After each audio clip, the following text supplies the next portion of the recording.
cowok ini nyesel banget karena dalam hidupnya dia itu terlalu kaya sampai dia harus merasakan hal ini. Ini kalian harus lihat sih.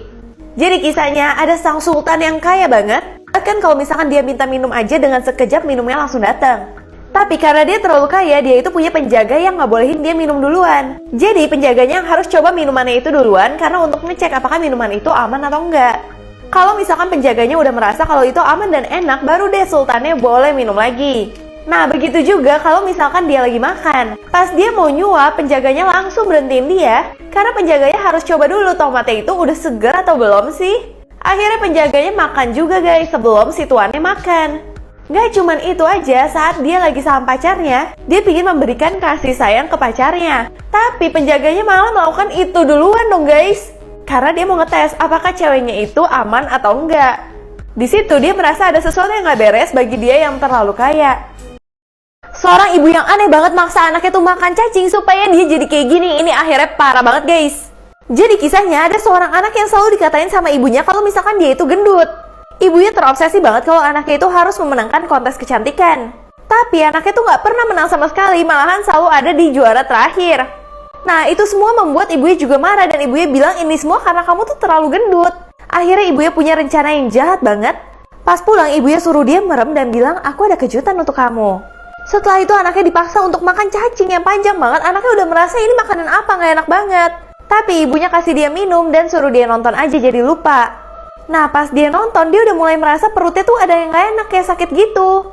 Setiap hari dia merasakan sakit yang tambah lama tambah parah. Nah ketika dia nangis ibunya malah marahin dia dan bilang dia itu cengeng banget.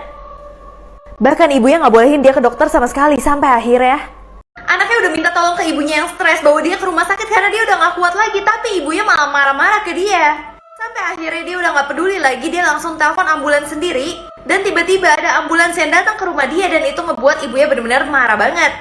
Nah karena para suster di sini udah ngeliat kalau misalkan anak ini udah mau pingsan, langsung dibawa ke rumah sakit. Dan dia kaget banget, ternyata dokter kasih tahu ke dia kalau misalkan ibunya suruh dia makan cacing yang bahaya banget buat dia. Akhirnya karena itu semua ibunya langsung dimasukkan ke dalam penjara. Dan dia benar-benar gak mau tinggal sama ibunya lagi karena dia benci sama ibunya. Bahkan walaupun ibunya di penjara dia gak mau lihat ibunya sama sekali dan gak jenguk ibunya. Tapi akhirnya sekarang dia senang banget karena dia diadopsi oleh tante dan pamannya yang baik banget. Dua cewek ini benar-benar nekat banget masukin cowok ke dalam mobil cuman karena dia ganteng. Tapi siapa dia sebenarnya ini benar-benar parah banget. Jadi kisahnya ada dua orang cewek yang lagi jalan di tempat yang sepi banget. Tiba-tiba dia diberhentikan sama seseorang ini. Nah orang ini mobilnya tuh mogok jadi dia kayak butuh tumpangan gitu. Pas dia datang temennya tuh udah gak setuju. Tapi temen yang ini suka banget soalnya cowok itu ganteng. Nah setelah mereka berdebat akhirnya cowok itu masuk juga lah di mobilnya. Cowoknya selalu ajak ngomong cewek yang di belakang. Tapi cewek yang di belakang tuh gak suka banget sama dia. Nah terus tiba-tiba diem-diem cewek yang di belakang itu buka tas cowoknya. Isinya itu adalah gelang-gelang cewek. Hal itu ngebuat cewek yang di belakang tuh benar-benar curiga banget sama cowok itu. Tapi cewek yang di depan tuh malah tambah suka sama cowok ini. Sampai tiba-tiba cewek ini melihat peringatan di handphone kalau misalkan ada beberapa tubuh yang ditemukan di jalan tersebut. Dan ternyata akhirnya ini benar-benar terparah sih guys, kalian gak akan nyangka. Saat cewek ini lihat HP dia udah tahu kalau misalkan cowok yang ada di dalam mobil itu adalah cowok yang jahat. Tapi temennya gak percaya sama sekali dan akhirnya parah banget. Nah temennya itu malah jatuh cinta sama cowok yang ganteng ini. Tapi tiba-tiba cowoknya bilang kamu harusnya percaya sama temen kamu. Nah di sini dia udah pada kaget banget, ternyata mobilnya benar-benar dibanting sama cowoknya. Dan setelah itu terbongkar ternyata cowoknya yang jahat selama ini.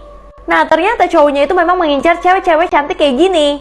Tapi di sisi lain temennya ini masih ada di dalam mobil. Dan tiba-tiba dia melihat kejadian itu, dia langsung cepat-cepat keluar. Dia juga bawa tongkat karena dia itu pincang guys. Tapi siapa yang sangka kalau tongkat itu adalah pedang untuk menghabisi cowoknya. Dan ternyata dua cewek inilah yang jahat. Dan ini adalah semua cowok ganteng korbannya mereka. Link video aslinya di Instagram story aku @cerantoynet. Ayah ini maksa pasang kamera tersembunyi di kamar anaknya. Ternyata untuk ini guys kalian harus nonton sampai habis. Jadi kisahnya anak ini bernama Susan, yang dia itu gak pernah dibolehin pacaran sama ayahnya. Waktu ayahnya lagi pergi dia langsung bawa pacarnya ke dalam rumahnya. Tapi tiba-tiba itu semua ketahuan sama ayahnya. Dan ayahnya langsung masuk ke kamar dia, buka lemari dan ketahuan tuh ada cowok. Sejak saat itu ayahnya pasang kamera tersembunyi supaya bisa mantau Susan di kamarnya. Nah itu ngebuat Susan tuh benar-benar gak nyaman banget. Sampai akhirnya Susan gak nyaman banget, tapi ayahnya bilang kalau misalkan dia bisa dapat nilai bagus, ayahnya akan mencabut kamera tersembunyi dari kamarnya dan bahkan Susan bisa pacaran. Akhirnya Susan benar-benar senang banget dan dia langsung berusaha banget supaya dia dapat nilai bagus. Akhirnya dia belajar dengan giat banget karena juga dipantau terus sama ayahnya. Pas dia dapat nilai, dia seneng banget nilainya tuh bagus. Tapi ada nilai yang jelek yang membuat dia itu nggak bisa pacaran. Tapi ayahnya mencabut kamera tersembunyi di kamarnya. Namun yang aneh, Susan malah kangen sama kamera tersembunyinya. Pemilik toko ini nggak pernah bolehin orang berkulit hitam bawa tas masuk ke dalam tokonya. Ternyata karena ini guys. Awalnya pria ini terkenal sebagai seorang pemilik toko yang ramah aja. Tapi berbeda kalau misalkan dia lihat orang berkulit hitam nggak boleh masuk bawa tas ke dalam tokonya. Karena dia curiga kalau misalkan pria ini bakal mengambil barang miliknya di toko. Bahkan kalau misalkan dia mau belanja bakal diliatin kayak gini terus. Nah lebih parah lagi ketika cowok ini mau bayar, dia memakai kartu dari perusahaannya. Tapi dia bilang nggak mungkin kamu bekerja di perusahaan ini. Perusahaan ini yang membantu supermarketku, jadi nggak mungkin orang kayak kamu tuh bekerja di sini. Dan pemilik toko ini kaget banget karena tiba-tiba kotak amalnya tuh hilang. Dia udah yakin banget kalau misalkan pria ini yang ambil. Dan ternyata yang cowok ini lakuin bener-bener bikin kaget banget. Akhirnya dia marah-marah terus ke pria ini dan menuduh kalau misalkan pria ini akan mengambil barangnya. Nah pas dia marah-marah ternyata pelanggan yang dia baik-baikin yang ngambil uangnya dia. Di situ dia bener-bener nyesel banget lah berprasangka buruk sama pria ini. Dan lebih kaget ya pria ini kasih tahu siapa dia sebenarnya.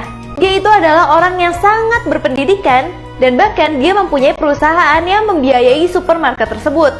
Jadi lebih tepatnya dia itu adalah bos yang punya toko tersebut. Nah akhirnya saat yang punya toko itu tahu dia benar-benar malu banget.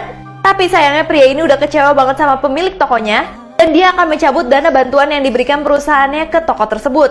Tapi walaupun pemilik tokonya udah minta maaf semuanya udah terlambat. Setiap orang melihat mereka pakai masker selalu ngetawain mereka dan menganggap mereka itu bodoh. Tapi akhirnya ini yang terjadi. Jadi kisahnya diawali ada anak dan seorang ibu yang ibunya tuh selalu maksa anaknya tuh pakai masker. Tapi pas dia jalan-jalan ke depan dia itu selalu malu karena dia selalu dikatain. Nah di situ anaknya langsung lepas maskernya karena dia malu banget. Tapi ibunya maksa dia untuk pakai maskernya lagi. Nah pas dia baru pakai maskernya tiba-tiba ada orang ngetawain dia lagi. Dan bilang kalau misalkan mereka itu bodoh banget kalau misalkan percaya seperti itu. Akhirnya anaknya bilang kalau misalkan dia nggak mau pakai masker itu dia mau lepas karena dia terlihat bodoh. Nah ibunya bilang kamu tuh nggak terlihat bodoh tapi kamu menyelamatkan nyawa orang. Karena pandemi ini membuat banyak usaha bangkrut, membuat banyak keluarga tidak bisa bertemu keluarga lainnya. Dan lebih parah banyak orang yang melihat orang tersayangnya meninggal dunia. Jadi kata mamanya itu yang bisa kita lakukan adalah menjadi pahlawan dengan memakai masker. Akhirnya anaknya benar-benar sadar banget dan langsung gak malu lagi pakai masker. Guys, apa sih tanda-tanda kalau misalkan ada lampor di tempat kalian? Mitosnya banyak yang percaya kalau misalkan ada lampor menimbulkan suara gemuruh. Suaranya berasal dari iringan kereta kuda dan derap kaki pasukan. Bahkan lebih merindingnya, banyak masyarakat Jawa yang mempercayai bahwa itu adalah pasukan Nyi Roro Kidul. Dan juga mereka yakin kalau misalkan lampor itu disertai dengan wabah penyakit. Biasanya lampor juga mencari korbannya di bulan Sapar pada malam hari.